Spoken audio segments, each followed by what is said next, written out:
Hello friends, आज हम सीखने वाले हैं प्रोजेक्टाइल मोशन। प्रोजेक्टाइल मोशन में क्या होता है, किसी भी बॉल या वस्तु को ऐसे हवा में उछाला जाता है और हम आज बेसिक प्रोजेक्टाइल मोशन देखने वाले हैं, that is ground to ground projectile motion. मतलब ग्राउंड से ही उसको लॉन्च किया गया है और ग्राउंड पे ही जाके वो फिर गिरता है। बेसिक प्रोजेक्टाइल मोशन आज हम स्टडी करने वाले हैं। तो देखते हैं projectile motion. When a body is in a free motion moving through the air without any force other than gravity is called a projectile motion। यहाँ पर एक ही फोर्स काम करता है, that is gravity, और उसके अलावा कोई फोर्स काम नहीं करता है। यानी इसको हम ये भी कह सकते हैं कि it's a motion under gravity. It's a 2D motion, that is motion in a plane. यहाँ सिर्फ x और y दोनों डायरेक्शन में मोशन है। आगे की स्लाइड्स में हम देखेंगे, ज़्यादा क्लियर होगा। Gravity is a uniform force acting downwards. Gravity यहाँ पर जो है वो y एक्सिस में एक्ट करेगी और x एक्सिस में there is no force or acceleration acting in x direction. आइए इस डायग्राम में समझते हैं।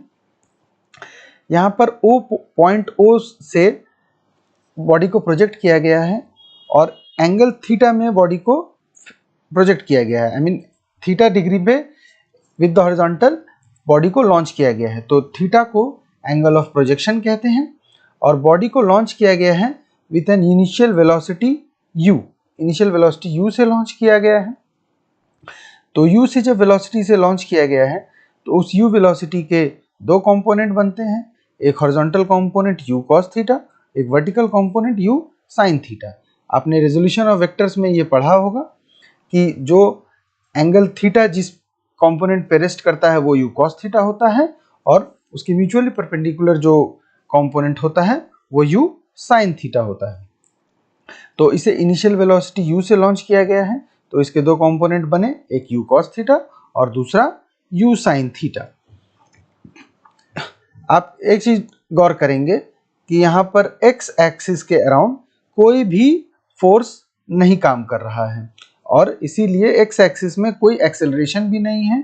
तो वेलोसिटी जो है वो u cos थीटा इसकी कांस्टेंट बनी हुई है।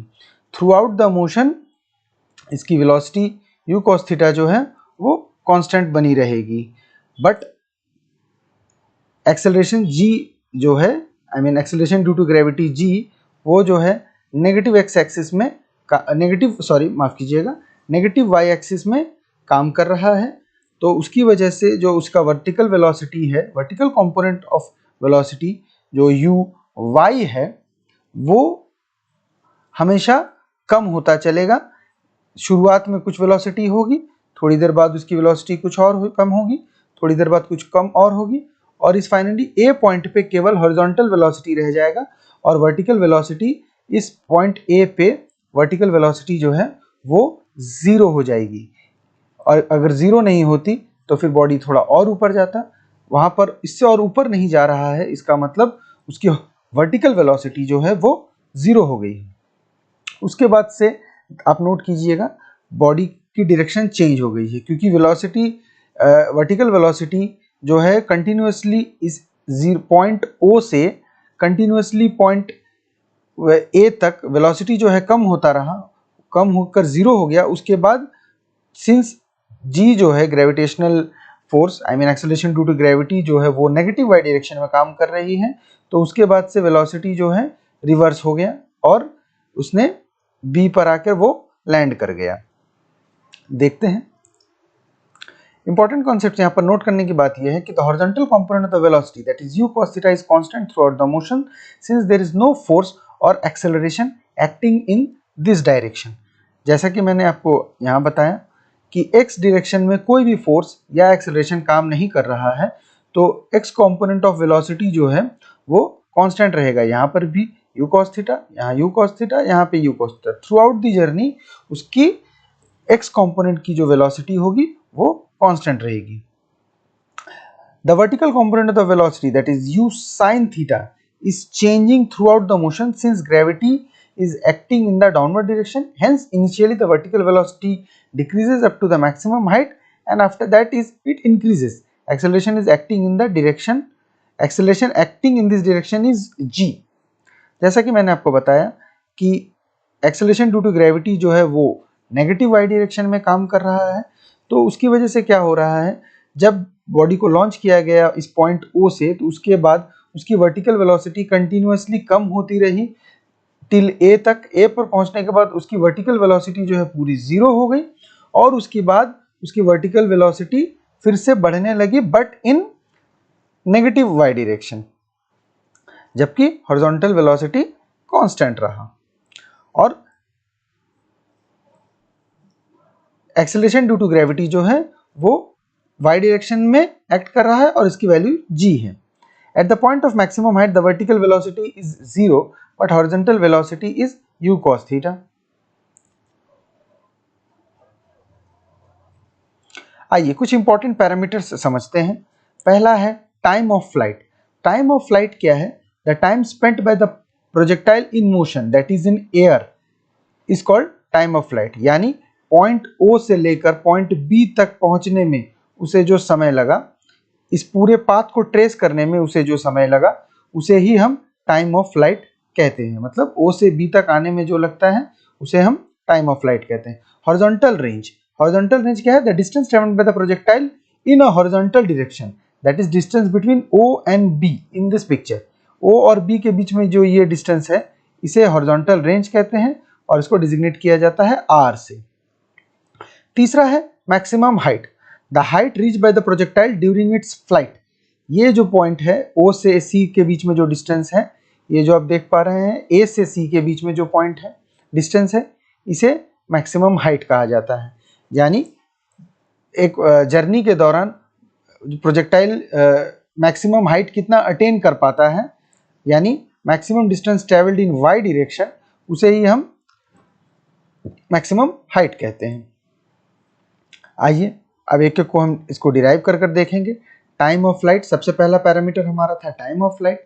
तो हम इस केस में क्या करेंगे, पहले हम सिर्फ वाई डायरेक्शन की मोशन को कंसिडर करेंगे। आइए इस पिक्चर में देखते हैं, सिर्फ वाई डायरेक्शन की मोशन को कंसिडर करेंगे देखेंगे। उसमें हम अपना जो काइनेमेटिक्स का पहला इक्वेशन था v is equal to u plus AT, वो लगा कर देखेंगे। वहाँ पर v क्या है? v is the final velocity, जो कि इस मैक्सिमम हाइट पर पहुंच के 0 हो जाएगी when it reaches the point A। और u क्या है? Initial velocity. वर्टिकल, हम सिंस यहाँ मोशन को कंसिडर कर रहे हैं तो वर्टिकल वेलोसिटी है हमारे यहाँ पर, वर्टिकल वेलोसिटी है u साइन थीटा। देखिए यहाँ पर वर्टिकल वेलोसिटी हमारी u साइन थीटा है, और a जो है वो एक्सेलरेशन है y डायरेक्शन में, और इसकी वैल्यू है -g, सिंस एक्सेलरेशन जो है वो हमारा नेगेटिव y डायरेक्शन में काम कर रहा है। तो सारे वैल्यूज को हम यहाँ पे पुट करके देखते हैं। तो u is equal to v equal to, since v is equal to u plus AT, v की जगह हमने 0 डाला है, u की जगह इनिशियल वेलोसिटी u की जगह u sine theta minus GT, और यहाँ से हम टाइम ऑफ फ्लाइट t निकाल लेते हैं। t आएगा हमारा u sign theta by g। Note करने वाली बात यह है कि ये जो t हमारा निकला, ये हमारा इस पॉइंट से लेकर इस पॉइंट तक पहुंचने का टाइम है। यानी जब पार्टिकल जो है हमारा वो A पॉइंट पे पहुंचा है, यानी अभी हमने आधा डिस्टेंस ट्रेवल किया है, तो टाइम ऑफ फ्लाइट जो है हमारा वो 2 टाइम्स t होगा, यानी 2u sine theta by g। आप समझ पा रहे हैं क्या हो रहा है कि ये जो टाइम हमने, ये t जो टाइम हमने निकाला है, ये है पॉइंट O से लेकर, इस फिगर में देखते हैं, पॉइंट O से लेकर पॉइंट A तक पहुंचने में का ये टाइम है। तो ये टोटल टाइम जो होगा वो O से A प्लस A से B, यानी ट्वाइस ऑफ टाइम जो O से A तक जाने का जो टाइम है उसका डबल होगा। Hence time of flight TF is equal to 2 into small t which is equal to 2u sine theta by g। आगे देखते हैं horizontal range. It can be obtained by multiplying the horizontal velocity by the time of flight. जैसा कि हम जानते हैं distance is equal to velocity in time, वही horizontal distance के निकालना है हमें। तो horizontal distance का मतलब है horizontal velocity into total time, यानी time of flight। तो हमारा horizontal velocity क्या था? u cos theta, previous slides में आप जाकर देख सकते हैं। हॉरिजॉन्टल वेलोसिटी हमारा है u cos theta which is multiplied by time of flight. Time of flight हमारा क्या था 2u sin थीटा बाई जी, माफ कीजिएगा यहाँ इक्वल टू नहीं होगा, 2u sin थीटा बाई जी। तो टोटल हमारा हॉरिजॉन्टल रेंज निकल कर आता है u square sin 2 theta by g. आप सोच रहे होंगे ये sin 2 थीटा क्यों आ रहा है, तो आप देखिए u cos theta multiplied by 2u sin theta by g. 2 sin theta into cos theta बनकर होता है हमारा sin 2 थीटा। तो इससे हमारा हॉरिजॉन्टल रेंज निकल कर आता है u square sin 2 theta by g. Next parameter की तरफ हम बढ़ते हैं।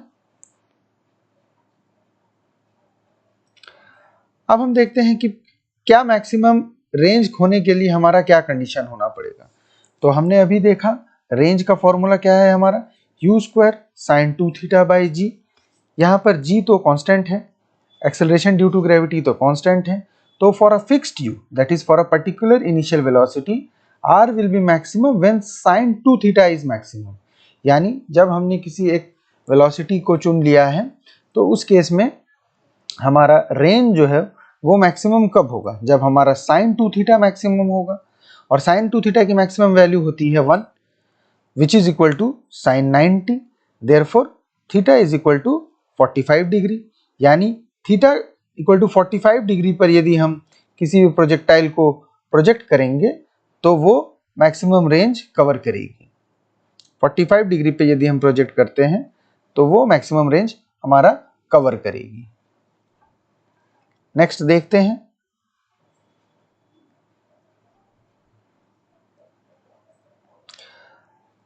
अगला कॉन्सेप्ट है हमारा कि range for angle theta and angle 90 minus theta are same. यानी कि हम किसी भी प्रोजेक्टाइल को यदि थीटा डिग्री एंगल पर प्रोजेक्ट करते हैं और theta minus 90 minus theta degree angle पर प्रोजेक्ट करते हैं तो दोनों ही केस में हमारा रेंज सेम आएगा। कहने का मतलब है यदि हम किसी प्रोजेक्टाइल को मान लीजिए पहले हम 30 डिग्री पे प्रोजेक्ट करके देखते हैं और उसके बाद यदि हम उसे 60 डिग्री पे प्रोजेक्ट करते हैं तो दोनों ही केस में हमारा रेंज जो है वो सेम होगा। कैसे होगा आइए देखते हैं। Since r is equal to u square sine 2 theta by g, हमने ये रेंज का हमारा फॉर्मूला था। तो if the angle of projection, अब हम एंगल ऑफ प्रोजेक्शन को चेंज कर देते हैं 90 माइनस थीटा में। उस केस में हम r प्राइम यानी नेक्स्ट नया जो रेंज है वो निकालने की कोशिश करते हैं। तो रेंज नए रेंज में हम एंगल को पुट करके देखते हैं। You square sine of 2 theta की जगह हम यहाँ 90 माइनस थीटा डाल देंगे। अब तो ये हमारा बन जाता है u square sine of 2 90 minus theta by g, that is u square sine of 180 minus 2 theta by g. अब हम जैसे कि जानते हैं कि sine of 180 minus any angle is equal to sine 2 theta ही होगा। I mean sine of 180 minus theta is equal to sine of theta. उसी प्रकार u square sine 2 theta by g ही आएगा। यानी एंगल 90 माइनस थीटा और theta दोनों पे यदि हम प्रोजेक्ट करते हैं प्रोजेक्टाइल को तो हमारा रेंज जो है वो सेम आएगा।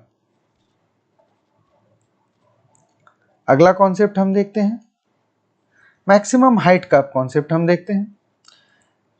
इस केस में भी हम वाई डायरेक्शन के मोशन को ही कंसिडर करेंगे और इक्वेशन लगाएंगे v square is equal to u square plus 2as, where v क्या है, v हमारा फाइनल वेलोसिटी है और वर्टिकल मोशन के केस में मैक्सिमम पॉइंट पर जाकर फाइनल वेलोसिटी 0 हो जाती है। u इनिशियल वेलोसिटी है, जैसा कि आपको मैंने पहले ही बताया था। इनिशियल वेलोसिटी जो है vertical component of initial velocity is u sin theta और a is the acceleration due to gravity which is equal to minus g, s is the distance travelled in y direction which is equal to the maximum height. अब हम सारे values को apply करके देखते हैं तो हमारा h निकल कर आता है u square sine square theta by 2g। अब हम देखते हैं ट्रेजेक्ट्री ऑफ अ प्रोजेक्टाइल। तो ट्रेजेक्ट्री किसे कहते हैं? प्रोजेक्टाइल जो पाथ ट्रेस करता है उस पाथ को ही ट्रेजेक्ट्री कहा जाता है। The path described by a particle when it is projected at a certain angle and with initial velocity u is known as the trajectory of a projectile. मतलब देखिए ये प्रोजेक्टाइल जब यहाँ इस पॉइंट O से लॉन्च किया गया तो ये जो एक कर्व बना रहा है, ये जो रास्ता उसने जो ट्रेवल किया, इस पाथ को ही ट्रैजेक्टरी कहा जाता है। Mathematically, a trajectory is described as the position of an object over a particular time. A much simplified example would be a ball or a rock thrown upward. The path taken by the stone is determined by the launch angle and the initial velocity. आपने देखा होगा कि जो path है वो depend करता है केवल लॉन्च एंगल पे और इनिशियल वेलोसिटी पे। उसका ट्रैजेक्टरी का इक्वेशन हम देखते हैं। तो ट्रैजेक्टरी का इक्वेशन है, बेसिकली ट्रैजेक्टरी का इक्वेशन जो है, it's a relation between x and y। उस x एक्सिस और x और y कोऑर्डिनेट्स का जो रिलेशन है उसे ही इक्वेशन ऑफ अ ट्रैजेक्टरी कहा गया है। And that is y is equal to x into tan theta minus x square into g divided by 2 u cos theta whole square, और ये इक्वेशन ऑफ अ पैराबोला है। आशा करता हूँ आपको projectile की हमारी ये लेक्चर समझ में आई होगी। आपके मन में यदि कोई डाउट हो, कोई क्वेरी हो या कोई और सवाल हो, कोई दिक्कत हो तो हमें ज़रूर बताइएगा। वीडियो आपको अच्छा लगा होगा तो लाइक करेंगे, सब्सक्राइब करेंगे और अपने दोस्तों के साथ शेयर करेंगे। Thank you.